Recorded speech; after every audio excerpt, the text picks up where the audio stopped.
Sejam bem-vindos! Que alegria! Mais um encontro com vocês.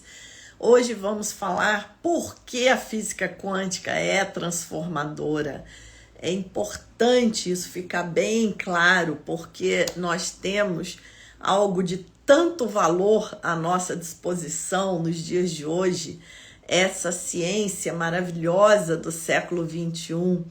E às vezes nós não temos ainda o observador preparado para perceber o tamanho do presente que é essa física quântica, e principalmente quando ela é traduzida numa linguagem para o público leigo. É realmente uma grande oportunidade, algo muito transformador. Quem me segue no Instagram deve ter visto nos meus stories que eu estava fazendo um retiro esse final de semana. Foi um retiro lindíssimo no Odsaulim, em Cotia, na região metropolitana de São Paulo. Até deixo aqui o convite quando vocês puderem ir lá conhecer. É um lugar lindíssimo. Eles têm horários de visitação guiada, onde eles vão explicando.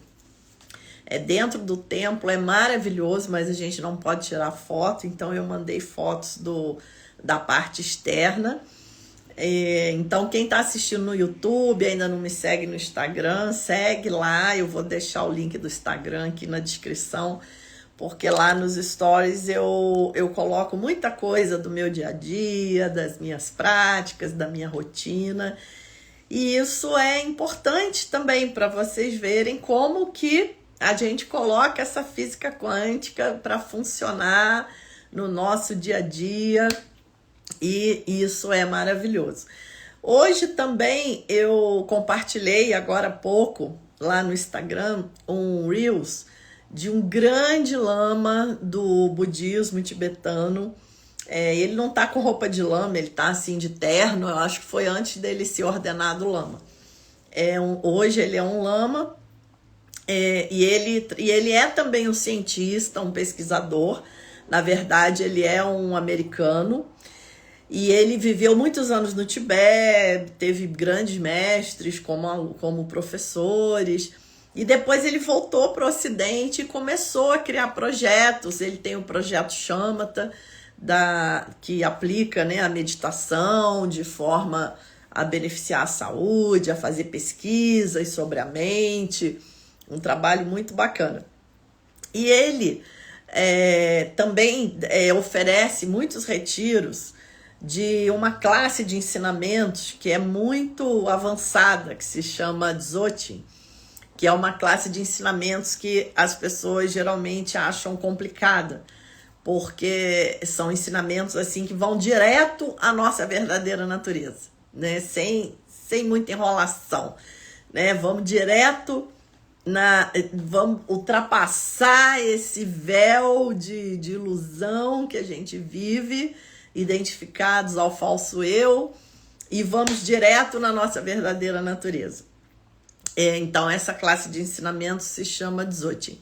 E esse professor, esse mestre, ele teve um retiro que ele falou assim, não estudem Dzogchen, estudem física quântica. Olha, gente, que coisa bacana. Eu estava lá fazendo esse retiro, e, nossa, eu fiquei muito emocionada, assim, quando eu vi essa instrução dele. Porque muitas vezes você estudar diretamente a espiritualidade é mais complicado. Não é verdade? O que vocês acham? Fala aí para mim.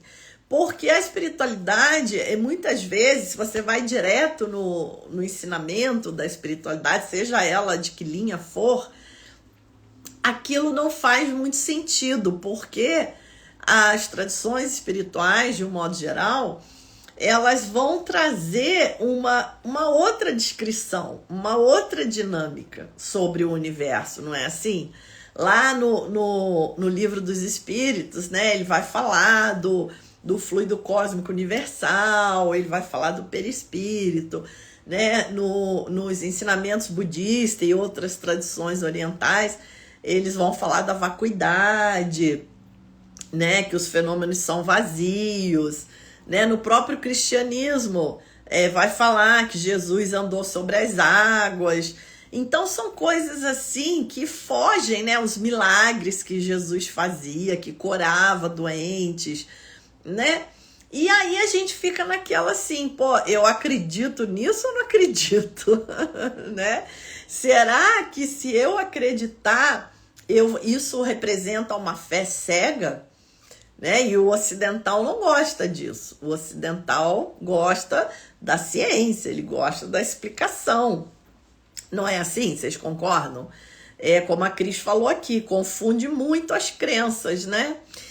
Então, a gente fica, né, num momento assim que a gente precisa tanto da espiritualidade, né, que é esse século XXI, com esses desafios, né, com essa coisa toda complicada que ele já chegou oferecendo.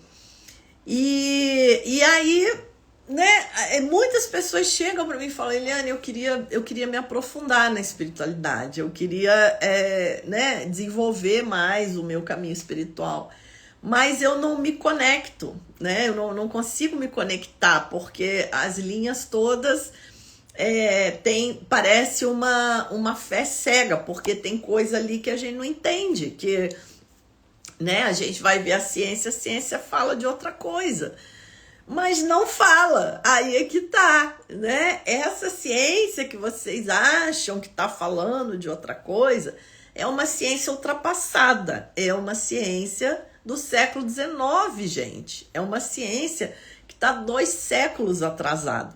Então, isso é muito importante, vocês se atualizarem, porque muitas vezes a gente se paralisa, né, por causa de um paradigma, achando, né, que a ciência fala coisas que a própria ciência não fala mais.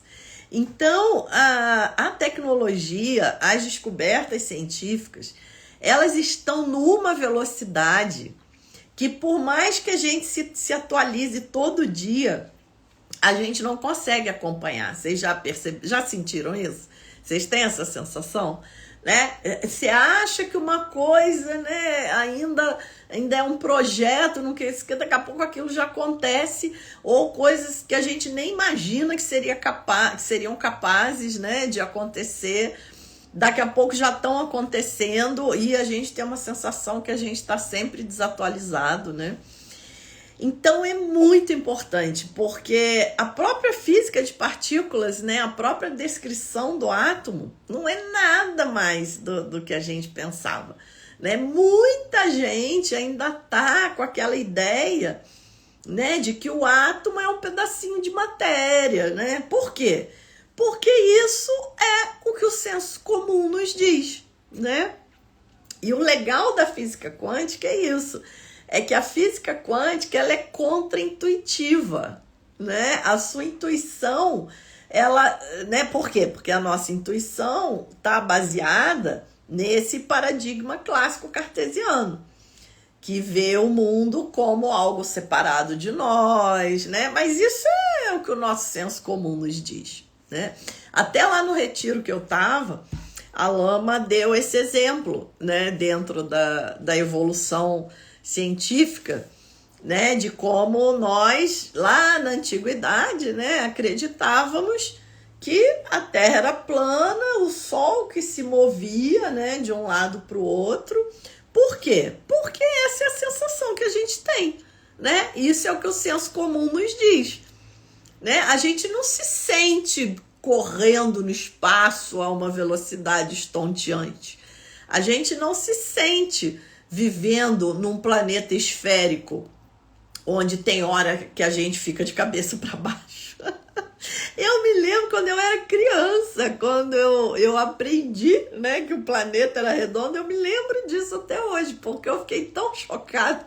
A primeira coisa que eu pensei é isso, falei, não pode, como é que a gente fica de cabeça para baixo e não cai? Né? Por quê? Porque o de cabeça para baixo é um senso comum nosso, que quando a gente leva para a dimensão do cosmos, não existe cabeça para baixo, né? Porque nós somos tão pequenos em relação ao planeta, né? E vai cair para onde? Se a gravidade nos atrai justamente para o centro, né? Para a superfície do planeta. Então veja como é desafiador esse tipo de coisa. Não é uma coisa simples, né? Precisa realmente ter o telescópio, ter a tecnologia que nos permite observar esse universo de outras formas, porque pelos nossos olhos limitados e pelo senso comum, a gente ainda estaria lá naqueles paradigmas, né, que nós chamamos de modelos científicos. Né? O que é um modelo científico? É uma maneira de explicar determinada coisa. Né? Então, como que é essa coisa da Terra, da Lua, do Sol? Né? Então, a gente cria um modelo científico para explicar. Né? Aí veio lá aquele modelo, né, bem atrasado, de que a Terra era o centro e o Sol girava em volta da Terra. Por quê? Porque é isso que o nosso senso comum nos diz, né?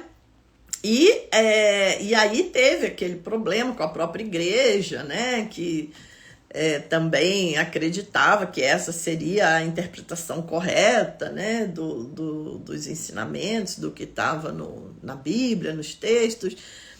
Mas veja, mas o ponto aqui é o seguinte, né? Como que o senso comum nos engana.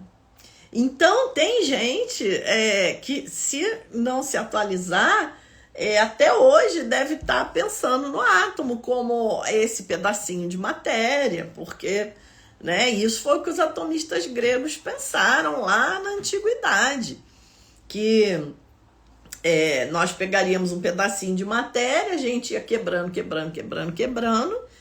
e chegaria num pedacinho que não se quebraria mais, né? A ideia, assim, é o nosso senso comum a partir do átomo. Mas a própria ciência já vê as coisas de uma maneira completamente diferente. Não existe matéria dentro do átomo, né? O que a gente chama de matéria é feito de pequenas coisas que não são consideradas matéria. Veja que desafio é isso, né? Aqui, a Irene disse aqui, essa consciência também fortalece a minha fé. Agradeço todos os dias a essa inteligência que nos sustenta aqui. Exatamente, olha que coisa linda, né? É já uma outra maneira de pensar. Então, em primeiro lugar, né? Se você é uma pessoa que, não, Eliane, eu não estou muito interessada ainda, assim, em coisa espiritual ou mudança de paradigma. Não, eu sou uma pessoa mais da ciência mesmo, do preto no branco. Então, pelo menos, estude física quântica para se atualizar cientificamente, tá? Porque o que a gente traz aqui, o que eu trago aqui, aí, joinha pro Instagram. Instagram gostou da ideia. Estude física quântica, nem que seja para se atualizar cientificamente. Eu tive muitos alunos que me deram esse feedback. Nossa, Eliane, assisti aquela tua aula ontem sobre as partículas fundamentais, sobre os modelos atômicos atuais. E no dia seguinte eu abri o jornal e tinha uma revista, um artigo de internet, não me lembro exatamente, e tinha uma matéria falando sobre o acelerador de partículas, novas descobertas, e eu consegui ler aquela matéria e entender. Ele falou, olha, só isso aí já valeu o teu curso. Muito obrigada, porque eu sei que vocês ficam frustrados, né? De quanta coisa vocês leem na internet aí, fica com aquela cara de paisagem, né? Porque eu ficava, eu sei, entendeu? Por isso as pessoas falam, nossa, você realmente tem uma linguagem que o leigo entende. Por quê? Porque eu já passei por isso, eu sei, eu me lembro onde que eu me agarrava, né? Porque eu comecei... a Raquel falou aqui, suas aulas nos permitem entender o que nos cerca. Isso aí, Raquel, muito bacana, né? Muito obrigada, gratidão. Aluna querida, Raquel. Porque eu, quando comecei na física, eu comecei na física clássica, porque, olha, não é nada fácil chegar na física quântica, gente. É um absurdo isso.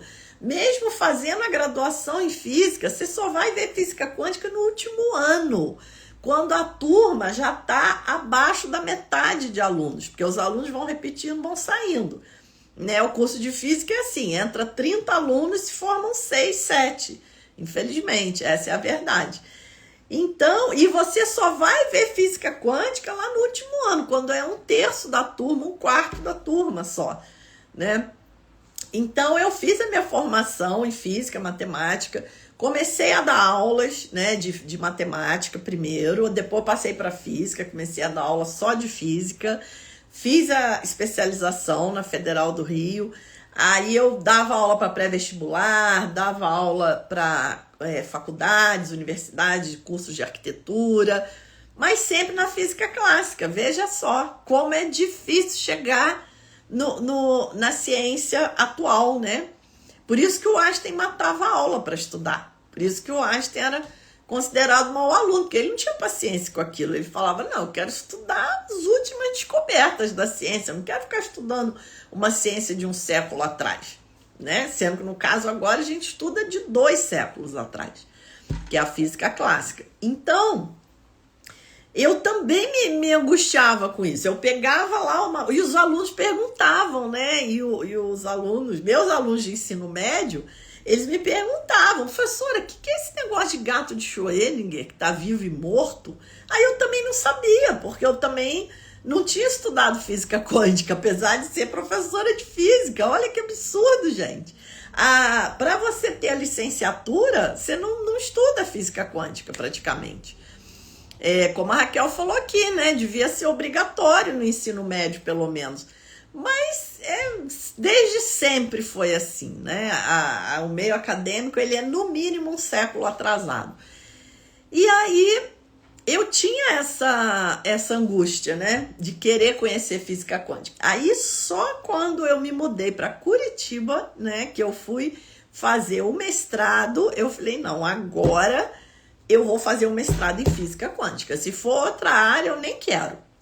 Chega, física clássica eu já estou saturada, já sei o suficiente.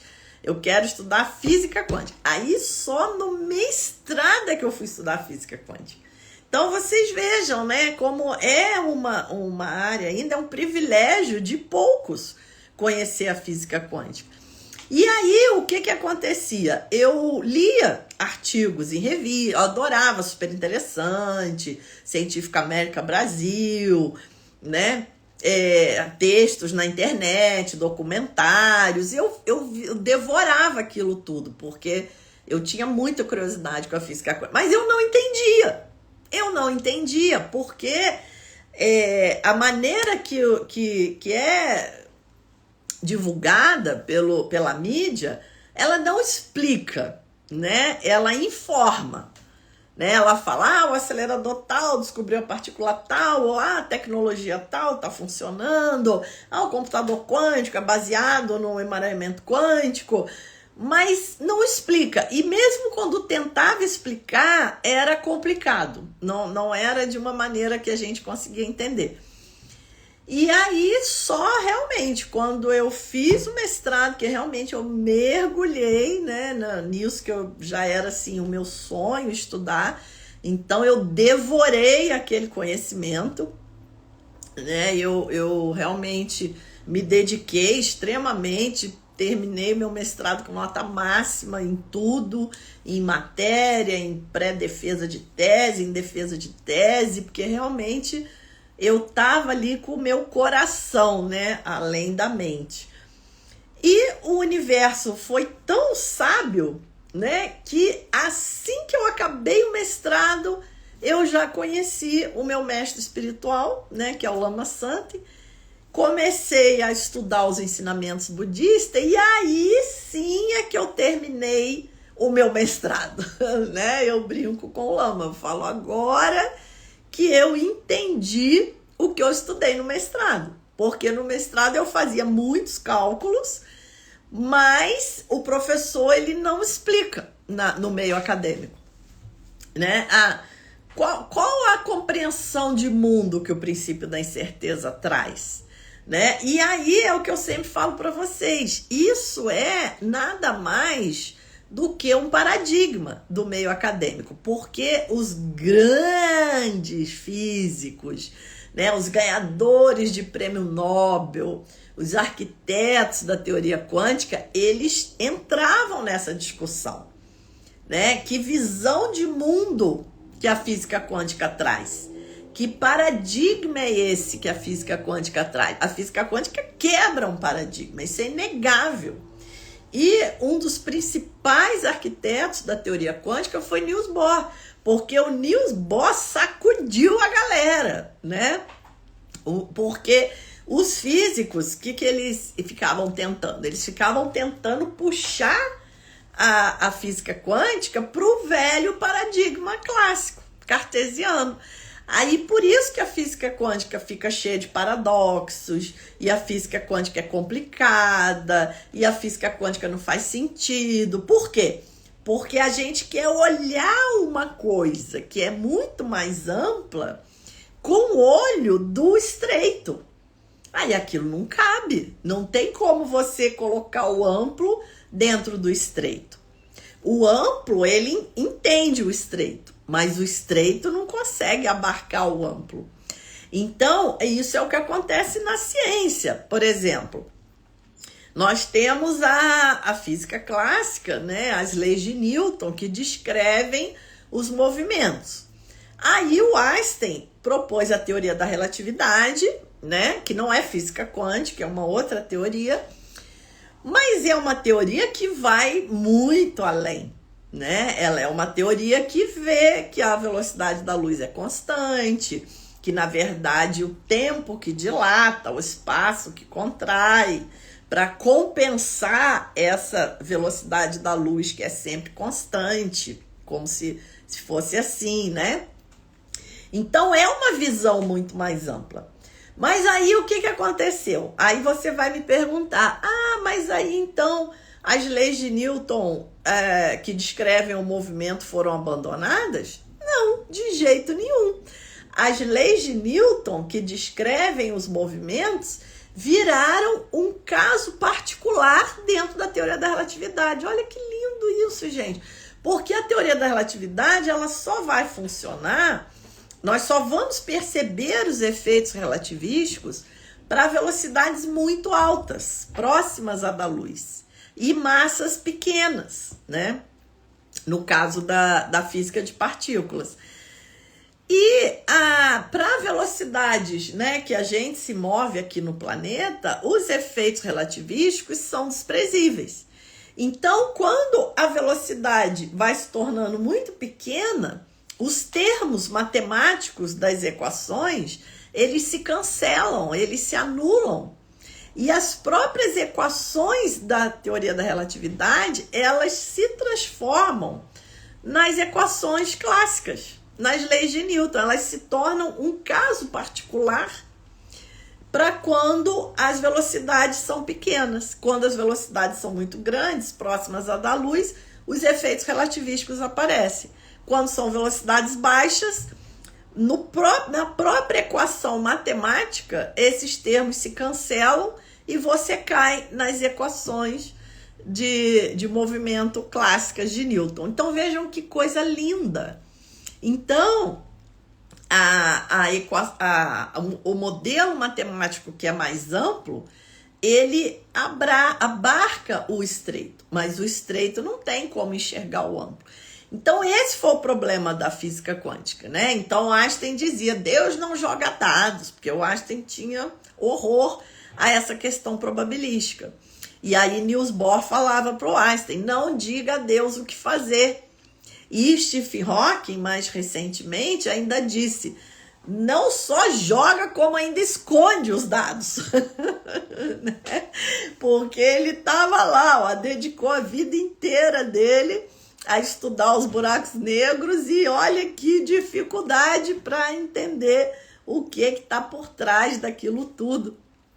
Como foi falado aqui, né? O que essa inteligência maravilhosa que organiza o universo está nos dizendo.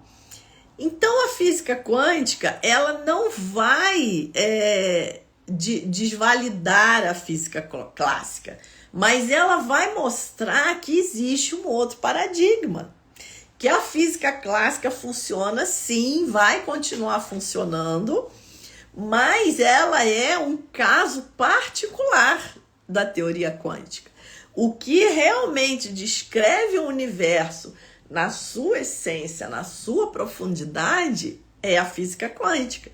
Então, nós temos que aceitar essa mudança de paradigma, dar esse salto quântico de consciência, que, na verdade, vai trazer um ganho espetacular. Não era para a gente estar com medo de fazer isso. Pelo contrário, né? Os meus alunos que mergulham nesse tema, que assistem às aulas, né, que aprofundam, eles falam, eu não entendo por que isso não está sendo discutido em grande escala.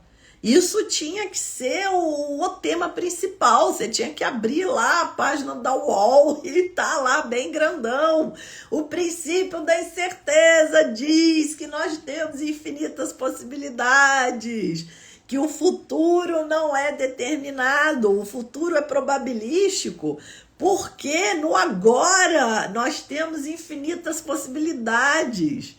Isso que você está vivendo agora é uma possibilidade, mas existem várias. Não existe um mundo sólido, separado do observador, imutável. Isso não existe, tudo muda o tempo inteiro. O universo não é fixo, não é sólido. O universo é energia em movimento, é frequência, vibração. E Niels Bohr bateu o pé na questão do observador. O observador faz parte do experimento. Não tem como, é impossível descrever o átomo sem considerar a maneira que ele está sendo observado. A observação do átomo influi no resultado do que está sendo medido. Heisenberg, no princípio da incerteza, ele diz, não tem como observar sem interferir.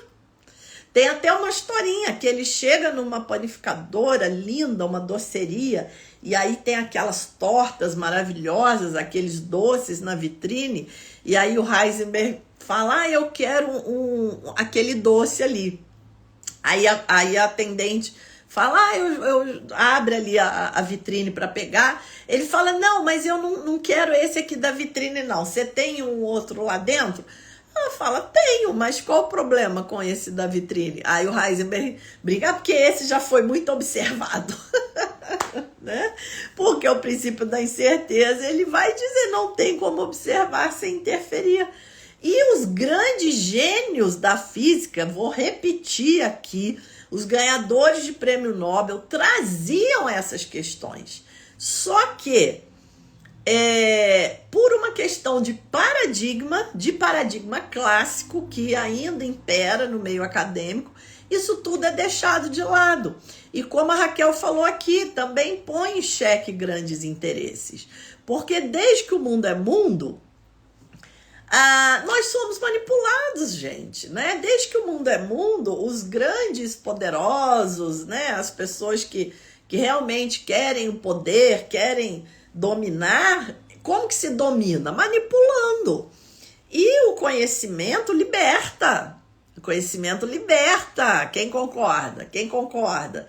Dá um coraçãozinho aí, dá um oi, qualquer coisa, manifestem-se, o conhecimento liberta, tá?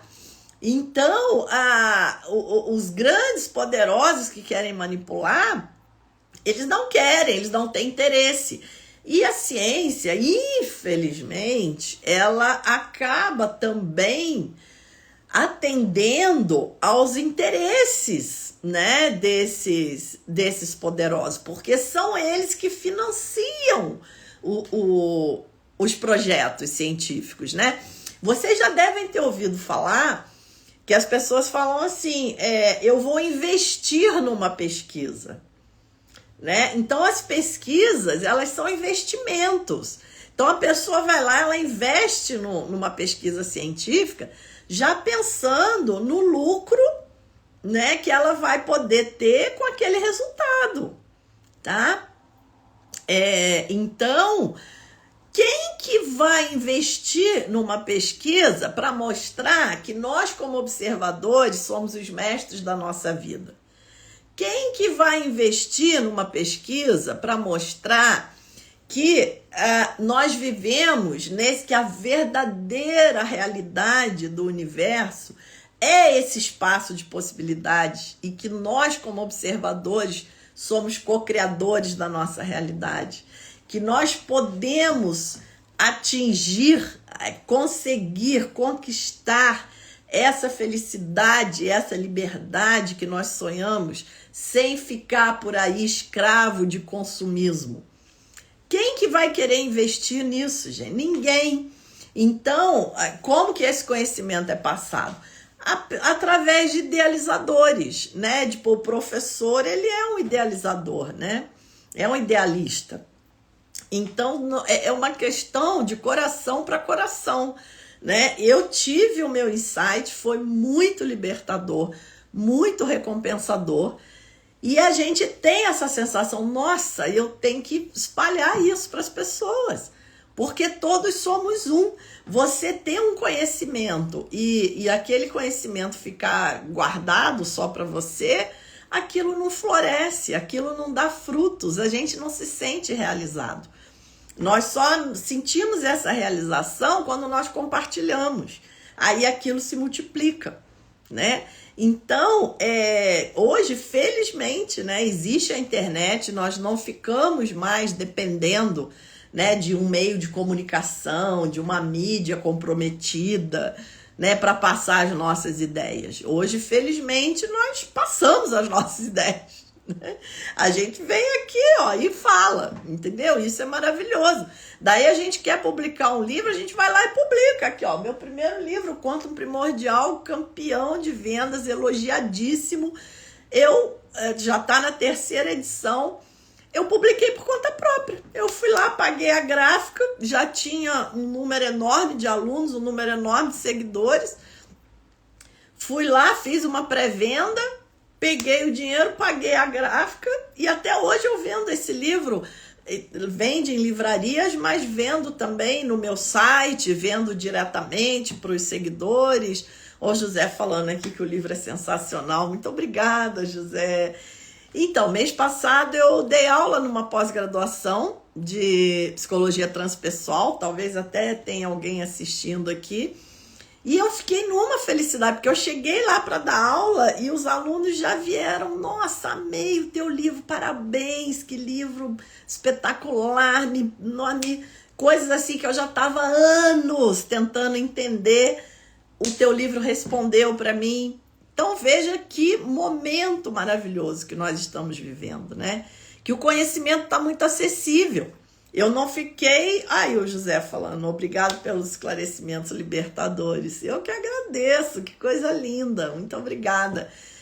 Então, hoje nós temos essa riqueza, né? Que a gente não fica dependendo da aprovação de uma editora que está lá comprometida, né? Com interesses, né? Manipuladores. A gente vai lá, publica o nosso livro, a gente abre um canal na internet e passa a nossa mensagem, a gente cria o nosso curso e ensina o que a gente acha que as pessoas, né, que vai beneficiar as pessoas de aprender. Então, gente, tudo tem os dois lados. É isso que eu quero chamar a atenção de vocês, né? Do mesmo jeito que o século XXI chegou, balançando as estruturas, né? Que o século XXI chegou, trazendo desafios assim inescapáveis, ele também chegou oferecendo essa abertura, oferecendo essa oportunidade nunca antes vista, tá? Que é essa facilidade que nós temos hoje ao conhecimento, ao acesso ao conhecimento, né? Então tá tudo muito aberto. E isso também não é por acaso, é porque realmente nós estamos vivendo uma virada, um turning point, né? Como se fala aí, né? A gente está vivendo um momento decisivo. Quem vai, quem não for, não vai só ficar, não, vai lá para trás, vai regredir, né? Vai voltar lá para trás. Então é como, né, se o universo falou, ó, a coisa complicou, mas ao mesmo tempo tá tudo aberto. Quem quiser, embarca e vai. Agora, quem não for, vai ficar complicado, vai para trás, vai andar para trás, né? Porque o universo é movimento, não tem como ficar parado. Quem não anda para frente, anda para trás. Parado, nada fica, né? Porque o universo é um fluxo, tá? Aí o José, eu vou, é isso aí, José, ó, nós vamos juntos, assim, nós vamos juntos. Né? Estamos todos emaranhados, entrelaçados, quem quiser, quem tiver a intenção, quem sentir no coração, né, aspirar, criar essa motivação, que é para o benefício de todos os seres, a gente junta tudo e vai. Porque a hora é essa, gente. Vai para onde? Vai para o salto quântico de consciência, para que a gente possa acessar uma nova realidade, porque a mente, nesse nível aí, ultrapassado do século XIX, dessa física clássica, aí, bora lá, gostei de ver. Partiu, é isso aí, Carla. Partiu o salto quântico de consciência, vambora, gente. Então é isso, meus queridos, já deu aqui o nosso horário de hoje, mas na quinta-feira tem mais. A Ana já tá com a roupa, gostei, Ana, é isso aí. Vamos nessa, muito bem, gente, muito bem. Olha, quinta-feira tô aqui de novo, de meio-dia a 12h40, nosso encontro já com hora marcada. E seguimos o nosso papo aqui do Salto Quântico de Consciência. Muito obrigada, queridos, gratidão pela presença de vocês. Comentem aí no vídeo, curtam, compartilhem, cliquem no direct, manda para os amigos. E semana que vem não vai ter live na hora do almoço, porque semana que vem, de 8 a 15 de julho, nós vamos estar fazendo a nossa jornada quântica da felicidade e liberdade. Eu não mandei ainda nos grupos de WhatsApp, tá? E vou mandar hoje ainda, tá bom? Também para quem já tá nos meus grupos de WhatsApp. A Ana tá dizendo aqui, ó, que só tem vontade de se aprofundar, nada mais interessa quanto isso. Então, Ana, sim, mas assim, no início é bom a gente ter esse foco, sabe? Eu quero isso, é bom, né? Não é bom gerar ansiedade, gerar alguma coisa que te atrapalhe. Mas essa fome, assim, é boa no início, né? É boa, você tem que falar. Né? Quando você vê o caminho é esse, não pensa. Vai, fui. É isso aí. Então tá bom, meus queridos. Seguimos juntos. Beijo. Olha que legal que o Instagram tá jogando aqui pra gente. As estrelinhas. Muito bom, gratidão, queridos. Olha que fechamento lindo que nós ganhamos de presente. Beijo.